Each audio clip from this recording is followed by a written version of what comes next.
చెప్పారు అసలు నాకు అసలు లెన్స్ అంటే ఏంటో తెలియదు తెలియదు నాకు లెన్సులు తెలీదు నాకు ఐ డోంట్ టెక్నికల్ ఆస్పెక్ట్ నాకు మంచి టెక్నీషియన్ అంటారు కానీ టెక్నాలజీ గురించి నాకన్నా తక్కువ చేసిన ఇవ్వలేడు మరి ఎలా మీకున్న సెన్స్ ఏంటి కంపోజిషన్ అంతే నాని ఇలా చూస్తా ఇది నాది this is the light I want నాకు ఇది కావాలి అనగనగా ఒకరోజు సినిమాకి నేను గోపాల్ రెడ్డి అసిస్టెంట్ రసూల్ అప్పుడు ఓకే రసూల్ని పిలిచి చేయమంటే రసూల్కి ఏదో నాగార్జున సినిమా ఏదో అప్పుడు ఆ డేట్స్ క్లాష్ అవుతున్నాయి అప్పుడు సరే ఆ తర్వాత ఒక still photographer continuous still photographer పనిచేసి ఉన్నాడు ఆడ వచ్చి నన్ను కలవడానికి నువ్వు చేస్తావా కెమెరా అన్న అంటే నేనేంటి సార్ మీకంతా కెమెరా ఉంది ఫోకస్ పెడితే వస్తుంది లైట్ బాగుందా లేదా కంటితో చూస్తే తెలుస్తుంది అంతకని ఏంటి కెమెరా అన్న అంటే ట్రై చేస్తాను సార్ అన్నాడు ఆయన పెట్టి తీసింది సినిమా అనగానే ఒకరోజు స్టిల్ ఫోటోగ్రాఫర్ మొత్తం ఆయన పెట్టి తీసేస్తే వంశీలందరికీ టెన్షన్ సార్ ఒకసారి రెస్ట్ చూద్దామని రెస్ట్ ఏంటి మనం తీసేది కదా వచ్చేది అక్కడ ఒకటి రెండోది ఫోకస్ పుల్ పెడుతున్నాడు హ్యారీ కెమెరాకి ఒక ఫోకస్ పుల్ ఉంటాడు ఆడ టేప్ ఏదో పెట్టి కొలిసి ఆడ ఫోకస్ పెడతాడు కంటితో చూసేది వస్తుంది అక్కడ మళ్ళీ నువ్వు ల్యాబ్లో ఏంటి చూసి తెలియ అయిపోయింది సినిమా అంటే ఏముంది ఫోటోగ్రఫీ అని చెప్పారు ఫోటోగ్రఫీ బాగుందా ఊర్మిళ అందంగా ఉందా అది కూడా తెలియదు డిఫరెన్స్ ఫోటోగ్రఫీ అనేది ఒక సమ్ టోటల్ ఎఫెక్ట్ ఉంటుంది మీకు లొకేషను అమ్మాయి ఎలా ఉంది లేకపోతే అబ్బాయి ఎలా ఉన్నాడు వాళ్ళ మేకప్ కాస్ట్యూము ఆర్ట్ డైరెక్షన్ ఇలాంటి రకరకాల ఇమేజెస్ అన్నీ కలిపి రికార్డ్ అవుతాయి కెమెరాలో మీకు ఇమేజ్ నచ్చినప్పుడు ఫోటోగ్రఫీ కెమెరామెన్ ఏం చేస్తున్నా ఎట్ట తెలుస్తుంది ఎవరికైనా అసలు సో బేసిక్ డిఓపి అనేది ఒక బిగ్ మిత్ అది ఇప్పుడు డైరెక్ట్గా సినిమాటోగ్రఫీ అంతకన్నా పెద్ద లై అనేది లేదు అసలు ఇండస్ట్రీలో సో లైటింగ్ సెన్స్ అంటే ఏముండదు మీ కళ్ళే సెన్స్ అని మీకు చూడటానికి బాగుందా లేదా అనేది సెన్స్ ఇంకే అంతగానే ఉంది అంటే మన కెమెరా లేదు కనబడ్డదు అదేంటి అంతే అప్పుడు అట్లీస్ట్ ఫిలింలో చేసినప్పుడు అది తెలియదుగా తెలీదు ఎలా తెలుసు అది చెప్తున్నా ఇప్పుడు ఫర్ ఎగ్జాంపుల్ ఇదే సినిమా గోపాల్ రెడ్డి అంతకుముందు అన్ని సినిమాలు తీశారు ఆయన శివ ఫోటోగ్రఫీ ఎందుకు డిఫరెంట్గా ఉందంటే నేను చూసే విధంగా తీసారు అంతకనే లేదు అక్కడ నాకు తెలుసు ఆ కెమెరా నేను ఎప్పుడు షూటింగ్ సెట్లోకి రాకుండా గోపాల్ రెడ్డి స్టైల్ అంతా ఎలా మారుస్తాను నేను ఎందుకంటే నాకు క్లారిటీ ఉంది కాబట్టి నాకు నాగార్జున ఫేస్ మీద ఒక షాడో కావాలి ఇలా వచ్చినప్పుడు ఒక లైట్ పడాలి ఇలాంటివి నేను చెప్తున్నా ఏది కామన్ సెన్స్తో అంతేగాని బ్యాక్ లైట్ బెటరా ఫ్రంట్ లైట్ బెటరా లేకపోతే ఎక్కడ ఫిల్లర్ ఇవ్వాలి ఏం గ్రేట్ ఫిల్టర్ వేయాలని నేను చెప్పలా నాకంటే ఏం కనిపించిందో అదే వచ్చింది సినిమాలో ఓకే అంత సీనియర్ కెమెరామెన్తో మీరు వర్క్ చేసిన ఫస్ట్ టైం మీరు ఫస్ట్ డైరెక్టర్ అప్పుడు ఏమన్నా మరి ఆయన థాట్స్కి మీకు క్లాషెస్ వచ్చాయా ఎందుకంటే నేను అంత క్లియర్గా చెప్పగలిగాను నేను ఇప్పుడు అంత గోపాల్ రెడ్డి గారు కూడా ఆ టైంలో చెప్పారు ఇంత క్లారిటీగా నేను ఎప్పుడు ఏ డైరెక్టర్ నాకు చెప్పలేదు ఏం చేయాలి షార్ట్లో అనేది ఎందుకంటే నేను ఆల్రెడీ నా మైండ్లో చూసాను ఇలా ఉండాలి షార్ట్ అని ఓకే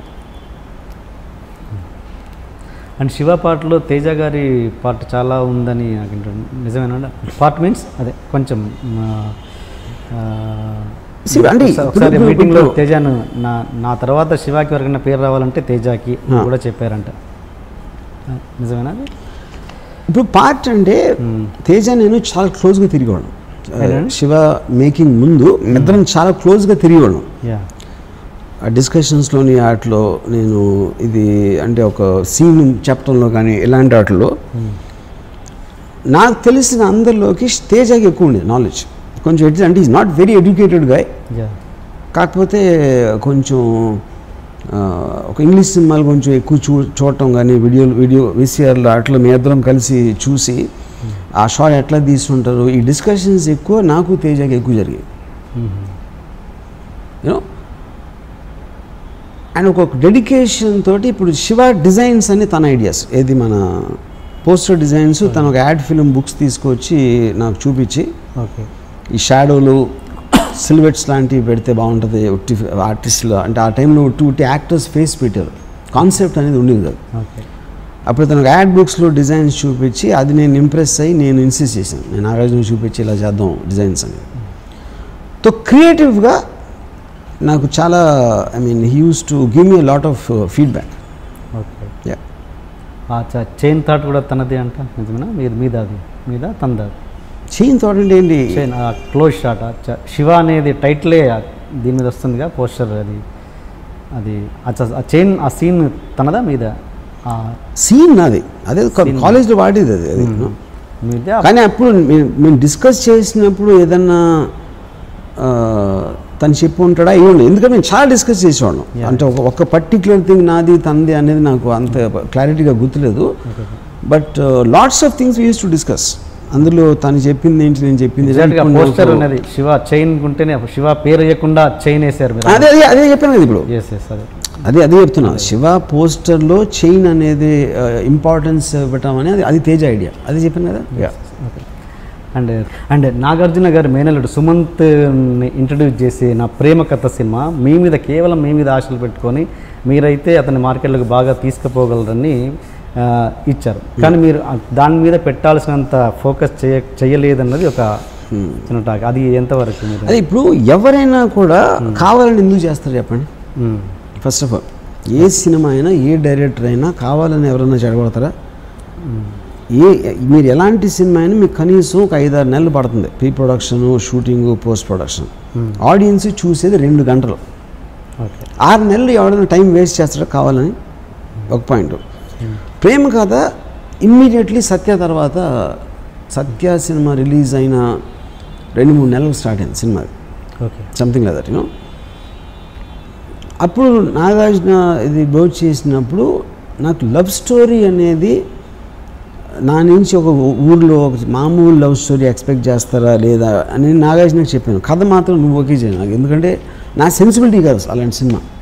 నేను ఎంతసేపు రాత్రి శివ ఒక అడ్వెంచరు, ఒక యాక్షన్, ఎంటర్టైనర్ అట్లా అనుకుంటాను, కానీ ఒక మామూలు లవ్ స్టోరీ అనేది నేను అసలు ఆలోచన ఎప్పుడు యూనో అది. So everything was discussed and all that, అది చేసాం. అది అప్పుడు నేను ఒక స్టోరీలో ఫెయిల్ అయిందా, నా డైరెక్షన్లో I mean could do it అనేది. కానీ నేను కేర్లెస్గా చేయటం అనేది మాత్రం అది కరెక్ట్ కాదు. అన్ని సినిమాల్లాగే దీనికి మనసు. ఓకే. కానీ ఇంతకుముందు నాకు చెప్పారు వినోద్ బాల మీకు గుర్తులేరు, ఇంద్రకంటి మోహన్ కృష్ణ మీకు గుర్తులేరు, బట్ తేజ రిలేషన్ మీకు ఎలా గుర్తుండిపోయింది? ఎక్కువ జర్నీ చాలా ఎక్కువ నాది తేజది, అన్ని తొందరగా మర్చిపోతున్నారు. తేజ నేను చాలా క్లోజ్, అదే చెప్తున్నాను కదా. తేజ నేను ఆల్మోస్ట్ నాకు ఇయర్స్ గుర్తులేదు, నాకు తెలిసి ఒక 4-5 years we would have been very very close. ఇంకోటి ఏంటి, మీకు ఇంపాక్ట్ తేజకి నాకు జరిగిన డిస్కషన్స్ కానీ పర్సనల్ లెవెల్లో, ప్రొఫెషనల్ లెవెల్లో అనేది ఒక ఇన్సిడెంట్లు అనేది ఎక్కువ ఉంటాయి, కానీ వేరే వాళ్ళతో నాకు ఉండదు. మీకు మెమరీ ఎప్పుడు కూడా మీకు జరిగిన ఇంపాక్ట్ బట్టి ఉంటుంది మెమరీ. అండ్